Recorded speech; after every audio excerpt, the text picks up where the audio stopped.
Hi everyone, I hope everyone's having a really great week. I've got a couple of reviews for you to post tonight. And in my in my attempt to catch up with my reviews of samples, this is one small bag of samples that I probably should write up some reviews of and post and talk a little bit about. I just randomly picked one out, thought I would talk about it for a bit in front of the camera. So the one I just magically dug out of the bag was, I'm not sure if you can see that, it's from Parfumeur, and it's Voleur de Rose, which translates roughly to either rose thief or stolen rose or purloined rose or something like that. This was created again by the house of Parfumeur, and was made by Michel Amrac and launched in 1993. As far as my simple nose can detect, and as far as I can find online, the scent breakdown is pretty unpretentious. You just have rose, plum, and patchouli. And to be terribly honest, I can't detect plum.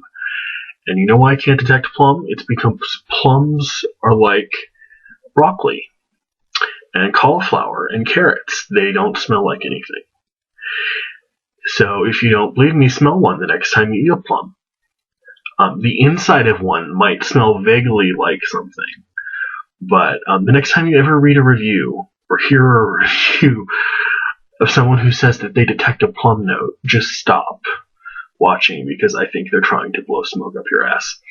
But anyway, the list of notes says that it has plum, so I will say that it has plum. They know better than I do, but mostly what I get from this is rose and patchouli. Those are the notes that everyone will pick up, undeniably. So the more that I wore Voleur de Rose, and I did wear it maybe half a dozen times.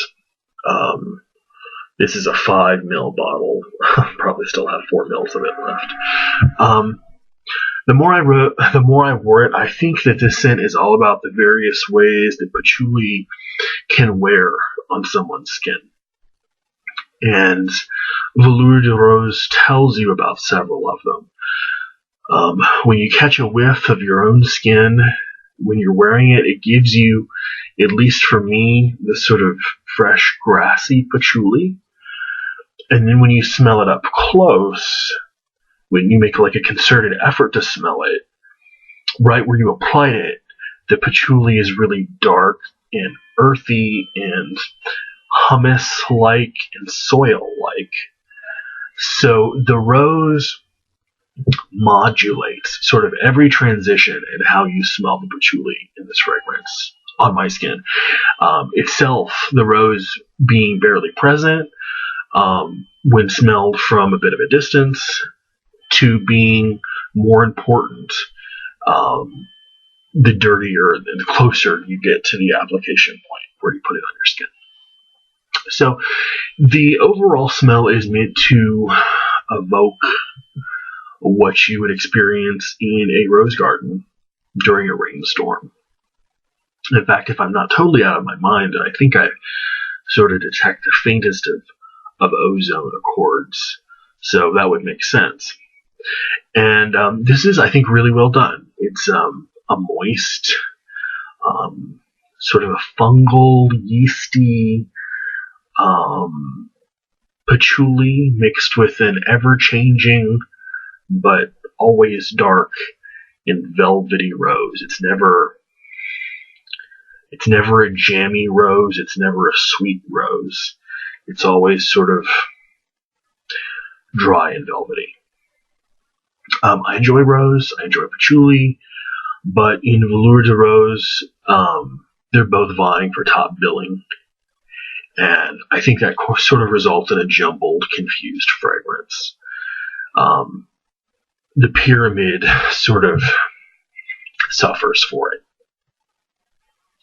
I think one of the things I like about rose is the sweet, waxy brightness of the scent itself, of pure rose, absolute, and the patchouli just sort of muddles that for me. At the end of the day, this, as you can probably tell, it just doesn't work on my skin. Then again, I'm not really a big fan of it directly out of a bottle on a blotter paper either. I like something that ages with a little bit more predictability on my skin. Or maybe this is just my skin trying to tell me that this isn't for me in the first place. I don't know. I still think the most successful rose patchouli fragrance I've ever smelled, if my viewers are interested in finding one out, is Bull's Blood by Imaginary Authors, which is another rose patchouli smell. I think it's better done than this, and much less aggressive to the nose, and I'm also very partial to the sort of narrative theme that Imaginary Authors has. If Imaginary Authors is out of your price range, and they did recently go through a rebottling where their bottles went from 60 ml to 50 ml and their prices went up $10. You can also check out something that I smelled a long time ago, not nearly as good as this or the Imaginary Authors, but Tommy Hilfiger came out, I think it was in 2011, with a scent called Loud. He did one for men and for women. They're both rose patchouli fragrances, and you could check out check out both. But the quality, longevity, sillage are going to be much less, of course, for the price point. I think you could buy it for $15 or $20. But that is something to look at if you're after another rose patchouli fragrance. So at the end of the day, I don't really think I can vouch for or against this, since it seems to be so heavily dependent on how it wears on your skin. If the thought of rolling around in a Javanese patchouli patch during a thunderstorm sounds fun, and you have to admit it kind of does, right? It might be right up your olfactory alley. I don't know. It's worth a try. So I don't hate it. It's just nothing I would ever wear in public or private, for that matter. It's just not for me. But it's interesting. I'll talk to you guys later. Bye.